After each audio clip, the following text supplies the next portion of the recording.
आदाब, नमस्कार। The red mic में आपका स्वागत है। मैं हूं सौरभ शुक्ला। सुबह के 9 बज गए हैं और जंग के अपडेट लेकर के हम आपसे मुखातिब हैं।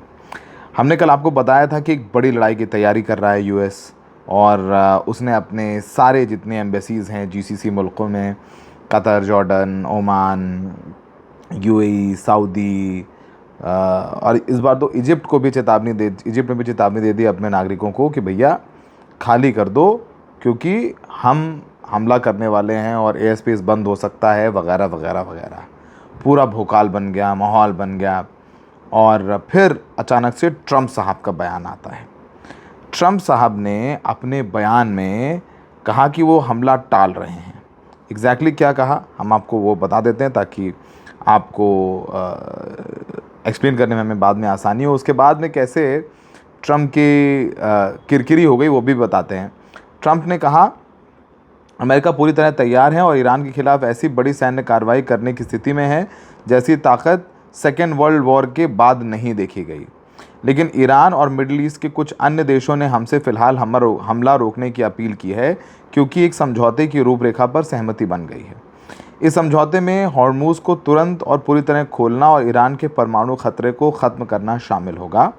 इस अपील को देखते हुए मैंने फ़िलहाल हमला रद्द करने का फ़ैसला लिया है, ताकि दुनिया के हित में और ईरान के भविष्य के लिए जल्द से जल्द समझौता किया जा सके। इजराइल भी इस फैसले में हमारे साथ है। अब सभी लोग काम पर लगे और इस समझौते को पूरा करें। यानी ट्रंप साहब कह रहे हैं कि ईरान ने और दूसरे मुल्कों ने कहा कि हमला रोक दीजिए, हॉर्मूज़ हम खोल देंगे और अपना न्यूक्लियर प्रोग्राम ख़त्म कर देंगे। आपको लगता है क्या कि ईरान कहेगा ऐसा करने के लिए? ईरान ने तुरंत साफ कह दिया कि भैया देखो, ऐसा है, हम नहीं गए अमेरिका के पास कि आप युद्ध रोक दीजिए ना, बिल्कुल भी नहीं। हमने कहा कि भाई, हमने तो कह दिया था कि भाई हमले होंगे तो फिर हम सबको कबूतर बना देंगे आसपास। तो फिर सऊदी गया अमेरिका के पास, जो अमेरिकी प्रॉक्सी हैं। सऊदी यूएई ने कहा कि भैया रुको, ऐसा रुक जाओ, बात कर लेते हैं, क्योंकि साफ तौर पर कह दिया था ईरान ने कि अगर अमेरिका हमला करेगा तो फिर आसपास फिर कुछ बचेगा नहीं, कुछ छोड़ेंगे नहीं। यहाँ तक बात हो रही थी कि कुवैत और बहरीन में तो ग्राउंड इन्वेजन कर देंगे, यूएई में ग्राउंड इन्वेजन कर देंगे। और इस बार टारगेट पर था दुबई, और दुबई में तगड़े हमले का मतलब है पूरे वर्ल्ड की इकॉनमी और सबका जो पैसा काला धन लगाया करके ना दुबई नामक बाज़ार में, दुबई नामक एक काले पैसे को गोरा, ब्लैक मनी को वाइट मनी करने का जो गेम है जो चलता है दुबई में, वहाँ पर हमला। यानी दुनिया की जो एक पैरेलल इकॉनमी काले धन की चलती है, ब्लैक एंड वाइट की, उस पर तगड़ा हिट। तो फिर पहुंच गया ट्रम्प अमेरिका के पास, अपने पापा के पास। खैर, तो ये सब सारी बातें हुई। अच्छा, इसी बीच जो एक्सियोस है, जो करीबी है, इजरायली मुखपत्र है, उसने ये रिपोर्ट किया है कि सऊदी अरब के क्राउन प्रिंस मोहम्मद बिन सलमान ने ट्रंप से फ़ोन पर बात कर ईरान पर संभावित बड़े हमले को टालने और संयम बरतने की अपील की थी।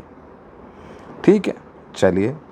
अब ईरान ने क्या कहा? ईरान ने कहा, देखिए भैया, हमने आपसे नहीं कहा कि आप हमले रोकिए, हमने तो कहा था कि हम मारेंगे, हमें मारोगे। अब इस पूरे मामले में समझिए, इस्माइल बगाई, क्योंकि स्ट्रेट ऑफ हॉर्मुज़ खोलने की बात थी और वो ईरान नहीं करेगा। हमने आपको पहले ही बताया था, ईरान कहता है कि भाई स्ट्रेट ऑफ हॉर्मुज़ हमारे और ओमान के टेरिटोरियल वाटर में है, यानी उस पर अधिकार हमारा और ओमान का, और हम और ओमान तय करेंगे। और जो अमेरिका ने सदर्न एक रूट बना दिया है जिससे वो कहते हैं जहाज़ जाएं जिनको हम मारते हैं, वो गलत है, वो हमारी सॉवरेंटी पर हमला है। तो ईरान के जो स्पोक्स पर्सन हैं इस्माइल बगाई, उनका बयान है। उन्होंने कहा कि the agreement between Iran and Oman on the new route has no connection to reopening the strait of Hormuz और मेंटेनिंग इट्स क्लोजर। यानी जो हम और ओमान मिलकर बातचीत कर रहे हैं, इसका स्ट्रेट ऑफ हॉर्मुज़ में हम अपना नियंत्रण छोड़ रहे हैं, ऐसा कुछ भी नहीं है। The southern route through Strait of Hormuz has been associated with making the region insecure and harming Iran's national interest and Tehran does not accept it। यानी जो वही हमने बताया कि जो अमेरिका कहता है ना ओमान से कि करीब से निकल जाएं शिप, उन्होंने कहा कि हम बिल्कुल बर्दाश्त नहीं करेंगे, ये ईरानी हितों के ख़िलाफ़ है और हम इसकी मुखालफत करेंगे, स्वीकार नहीं करते हैं। The agreed route will be neither the northern route not the current southern route. कि हम कहते हैं कि भाई जो अग्रीड, जो तय हुआ है, वो ना ही नॉर्दर्न रूट है, ना करंट सदर्न रूट है। Instead it will be a new root that both sides mutually agree upon. यानी एक नया जो रूट है जिसमें हम और ओमान तय करेंगे कि कौन सा रूट होगा वो होगा, और वो हम और ओमान तय करेंगे कौन सा होगा। और उसमें पहले ही कह चुके हैं कि हम एक फ़ी वसूलेंगे, क्योंकि बात तो स्ट्रेट ऑफ हॉर्मूज़ पर है ना, क्योंकि अमेरिका कुछ हासिल तो कर नहीं पाया। रिजीम चेंज करवाने की बात थी पहले दिन, न्यूक्लियर प्रोग्राम ख़त्म कराने की बात थी, इंस्पेक्शन की बात थी, कुछ भी नहीं कर पाया। तो अब जो स्ट्रेट ऑफ हॉर्मूज़ जो खुला हुआ था सारे जहाज़ों को, उस पर भी ईरान ने नकेल चढ़ा दी। तो अमेरिका के लिए तो हार ही है कि स्ट्रेट ऑफ हॉर्मूज़ को भैया पहले जैसा था रहने देते, अब तो तुमने वहाँ पर ईरान को बैठा दिया, ईरान छोड़ने को तैयार नहीं है। तो अब अमेरिका सोच रहा है कि हम ही स्ट्रेट ऑफ हॉर्मूज़ खुलवा करके विक्ट्री अपनी घोषित कर दें। हमला करके देख लिया, फिर हमला करके देख लिया, पुल पर हमला कर दिया आपने, फिर यूनिवर्सिटीज़ पे हमला कर दिया, एनर्जी इंफ्रास्ट्रक्चर पर हमला कर दिया आपने, करके देख लिया। ईरान ने क्या किया, आपको मारा, जॉर्डन में मारा, आपको बहरीन में मारा, कतर में मारा, कुवैत में मारा, ओमान में मारा, आपके हैंगर में मारा, आपके रेडियो स्टेशन उड़ाए, आपके एयर डिफेंस सिस्टम उड़ाए, अमेज़ॉन डेटा सेंटर उड़ा दिया बहरीन में। तो फिर अब आप कह रहे हैं कि नहीं, वो सऊदी का क्राउन प्रिंस बिन ने कह दिया, ईरान ने कह दिया, और ईरान ने साफ मना किया कि भैया ऐसा कुछ नहीं, ना हमने कहा है ना हम तैयार हैं।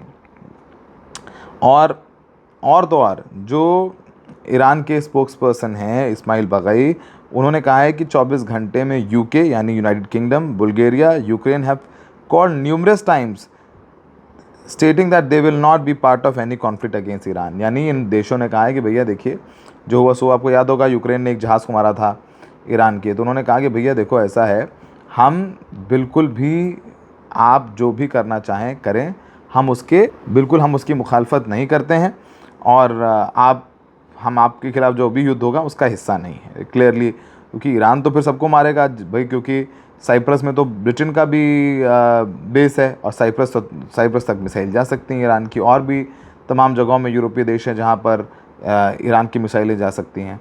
तो यूरोप अभी तक फ़िलहाल शांत है पीछे से, तो चाहे जो हो। अब एक जो जानकारी मिली है कि सऊदी अरब से अलग यूएई कुछ दिनों से अमेरिकी राष्ट्रपति डोनाल्ड ट्रंप पर ईरान के खिलाफ और कड़ी कार्रवाई करने का दबाव बना रहा है। एक तो रोकने की बात करें, लेकिन कह रहे हैं कि कुछ ऐसा करो जो करो पीछे से, क्योंकि यूएई करता है, क्योंकि इस बीच हमने बताया भी था कि हमलों में यूएई भी शामिल था। वॉल स्ट्रीट जर्नल के मुताबिक यूएई चाहता है कि अमेरिका तुरंत स्ट्रेट ऑफ हॉर्मूज़ पर नियंत्रण करे, ईरान पर ज़्यादा कड़े हमले करे और एक बड़ा ज़मीनी सैन्य अभियान शुरुआत करे, ताकि ईरान की आईआरजीसी समझौता करने पर मजबूर हो जाए। वहीं सऊदी क्राउन प्रिंस बिन सलमान ने ट्रंप के बड़े हमले को रद्द करने से कुछ घंटे पहले उनसे फ़ोन पर बातचीत की थी। अब इन मुल्कों की चिंता क्या है? इन मुल्कों की चिंता है कि ट्रंप प्रशासन की स्पष्ट रणनीति ना होने से हम परेशान हैं, खाड़ी देश परेशान हैं, युद्ध लंबा खिंच रहा है, और उनके इलाकों पर ईरान के लगातार हमले हो रहे हैं। साथ ही पेट्रियट मिसाइल इंटरसेप्टर का स्टॉक बेहद कम हो गया है, उन्हें सुरक्षा की कोई पक्की गारंटी भी नहीं मिल रही है। कब तक बचाएगा? क्योंकि उनको इंडो पैसिफिक रीजन में तो चाहिए अमेरिका को अपने पेट्रियट, थार्ड और जो उनकी टॉमाहॉक मिसाइल्स हैं, सब यहीं ख़त्म हो जाएगा। तो हमने कल आपको पूरा डेटा दिया था कितनी मिसाइलें बची हैं अमेरिका के पास, आप ज़रूर जा कर के उसे एक बार रिव्यू करिएगा। अच्छा, इसके अलावा वॉल स्ट्रीट जर्नल ये कह रहा है कि भैया धीरे धीरे ईरान ने अपनी माफ़ कीजिएगा, धीरे धीरे यूएस ने अपनी दुकान बहरीन, कुवैत से समेटनी शुरू कर दी, निकलने शुरू हो गए हैं। इतना मारा ईरान ने, इतना मारा है कि ये चाहते हैं जाना के लिए। भाई कई हफ्तों से हमला कर रहा था, अब अमेरिका की जो सेना है उसे पीछे हटना पड़ रहा है कुवैत और बहरीन से। अमेरिका अपनी सेना को ईरान से दूर अब जॉर्डन और इजराइल और दूसरे इलाकों में भेज रहा है। फाइनेंशियल टाइम्स के मुताबिक ट्रंप के साथ 6 महीने की जंग के बाद अब ईरान ने बढ़त बना ली है, और अमेरिका को काफ़ी हद तक तेहरान की तय हुई रफ्तार के हिसाब से लड़ना पड़ रहा है। ईरान की रणनीति कि अमेरिकी सेना को जितना हो सके ईरान से दूर रखा जाए और उसे खाड़ी क्षेत्र, सीरिया और इराक से बाहर किया जाए। ईरान चाहता है कि अमेरिकी सेना मुख्य रूप से इजराइल और जॉर्डन तक सीमित रहें। हालांकि फ़िलहाल हाल के हफ्तों में इजराइल और जॉर्डन के मौजूदा अमेरिकी ठिकानों पर भी ईरान ने भारी हमले किए हैं। जॉर्डन में इस बार बहुत मारा है। अमेरिका की वापसी की मांग को लेकर सैकड़ों प्रमुख लोगों ने एक पत्र भी हस्ताक्षर किया। जॉर्डन की जनता भी कह रही कि भाई आप निकल लिए, मुवफ़्फ़क़ सल्ती एयरबेस पे भी हमला किए हैं, हैंगर्स पर हमला किए हैं, F-35 के हैंगर्स पर हमला किए हैं, क्योंकि एयर कमांड वहाँ पर है। तो नुकसान तो वहाँ के लोगों का भी हो रहा है, वो भी कह रहे हैं भैया इनको हटाओ यहाँ से। और ये भी जानकारी है कि दावा है कि अमेरिकी सैनिकों को जॉर्डन भेजने के बाद ईरान के लिए उन पर हमला करना ज़्यादा आसान हो गया है। 2 हफ्ते से ज़्यादा समय पहले जॉर्डन के मुवफ़्फ़क़ सल्ती एयर बेस पर ईरान के हमलों में 3 सैनिक मारे गए थे अभी। तो समझिए कि ईरान के जद में ही है जॉर्डन भी, तो कुछ आसान है नहीं। अब धीरे धीरे अब ट्रम्प साहब जो हैं फंस गए हैं। अब रूबियो कह रहे हैं कि हमें स्ट्रेट ऑफ हॉर्मुज़ की जगह दूसरा रास्ता तलाशना होगा। उन्होंने कहा दुनिया को तेल और गैस की सप्लाई के लिए सिर्फ स्ट्रेट ऑफ हॉर्मुज़ पर निर्भर नहीं रहना चाहिए, इसके बजाय दूसरे रास्ते भी तैयार करने होंगे। मतलब अब धीरे धीरे हार मान रहे हो। कौन हार मान रहा है? मार्को रूबियो कह रहे हैं ना, ईरान तो नहीं कह रहा है।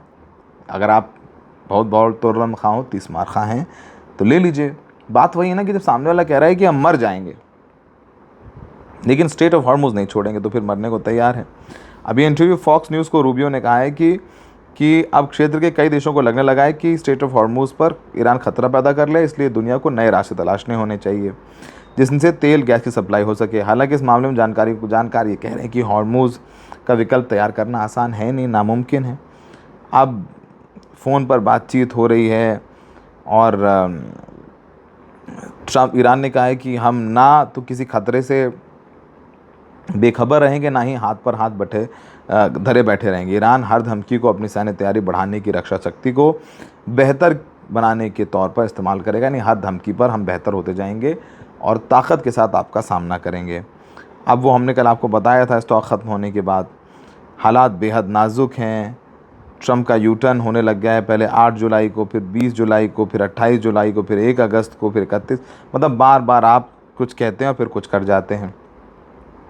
अब अगर अमेरिका पीछे हो जाता है तो वो कहीं ना कहीं ईरान की विक्ट्री के तौर पर उसे देखा जाएगा, लेकिन भरोसा कुछ भी नहीं, अचानक से कुछ भी हो सकता है। कोई बड़ी स्कीम ऑफ थिंग्स पर काम कर रहे हैं, कुछ बड़ा टारगेटेड किलिंग करना चाहते हो, इसीलिए मुस्तफा खामनेई को अब तक ईरान सामने नहीं लाया है। वो अपने पिता के फ्यूनरल पर भी नहीं पहुँचे ऑफिशियली। तो समझिए कि कितना एहतियात बरत रहा है ईरान। तो अभी काफ़ी कुछ होने वाला है। रात में 8 बजे शाही साहब आएंगे, बहुत डिटेल एनालिसिस करेंगे। कुछ उनके पास अच्छा और कुछ वो कंटेंट भी है जो आपने कहीं नहीं देखा समझा होगा। उनके वहाँ पर लोगों की बात भी हो रही है, कुछ एक्सक्लूसिव जानकारी लेके शाही साहब 8 बजे हाजिर होंगे। द रेड माइक पर आप खबरें देख रहे हैं, मोहब्बत दे रहे हैं, कर रहे हैं। मेंबरशिप भी लीजिए, सुपर थैंक्स भी करिए, लोगों से बात कीजिए द रेड माइक के बारे में। और अगर आप किसी स्पेसिफिक विषय के बारे में जानना चाहते हैं तो आप प्लीज़ हमें कमेंट बॉक्स पर लिख कर दिखाएं। हम कोशिश करेंगे कि तैयारी करके उसे आपके लिए लेकर के आएँ। तब तक के लिए द रेड माइक पर खबरों का सिलसिला जारी है। बने रहिए, सुबह से लेकर रात तक पूरी मेहनत और शिद्दत और ईमानदारी के साथ आपको हम लोग सर्व करते रहेंगे। हमें देखने के लिए बहुत बहुत शुक्रिया। जय हिंद।